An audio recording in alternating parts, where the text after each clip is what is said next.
June 11th, 2026. I'm OG Nerd, and today I need to ask a question that nobody in Washington seems to want to answer. When did civilian sailors become acceptable casualties of war? 3 young Indian men are dead. They were not soldiers, they were not combatants, they were merchant mariners, working class men doing a dangerous job on the open sea when a U.S. Navy fighter jet fired a precision munition into their ship's engine room. Their names deserve to be spoken. One of them, Aditya Sharma, had warned his father 2 weeks before the strike that the U.S. Navy had already approached their vessel twice. He knew the danger. He stayed away because that was his job, his income, his family's livelihood. Now his grandfather is on television saying our hearts are shattered. We want to know the full truth of what happened. Well, so do I. So should every one of us. Here is what the U.S. government will tell you. They will say the ship was violating the blockade. They will say it was carrying Iranian oil. They will use words like precision strike and rules of engagement and self-defense. And here's what those words obscure. 3 human beings are dead. India, a nation of 1.4 billion people and one of our most important global partners, has formally summoned our diplomat and condemned our actions. And we are in a situation where the United States military is striking commercial vehicles crewed by workers from allied nations. This is not a military victory. That is a diplomatic catastrophe. I want to be honest about something. I understand the strategic logic of a naval blockade. I understand that Iran closing the Strait of Hormuz, through which 25% of the world's oil flows, is a serious threat to global stability.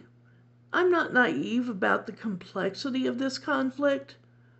But a blockade that kills Indian civilian sailors and damages homes in Bahrain with drone debris is a blockade that has lost any moral clarity it started with.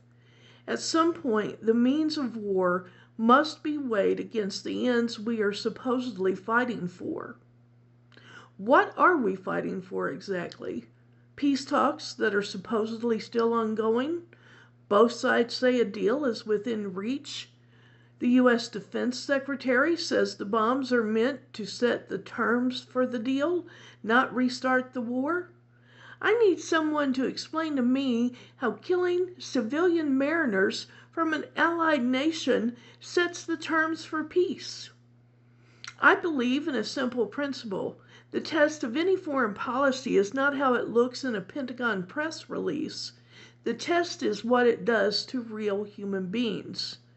And by that test, this blockade is failing. 3 Indian families are in mourning. Families in Bahrain are repairing their homes. The Strait of Hormuz is closed. Food and fuel prices are rising for the world's most vulnerable people. And we are no closer to a lasting peace than we were when the first bombs fell. We deserve a foreign policy that measures success not in ships disabled, but in lives protected, alliances strengthened, and conflicts resolved. The families of Aditya Sharma and his crewmates deserve answers.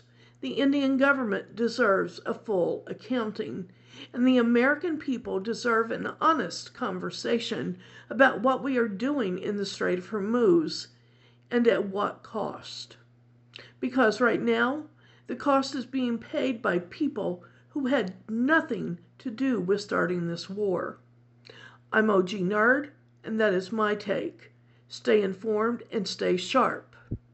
And if you believe the truth matters, share this with someone who needs to hear it.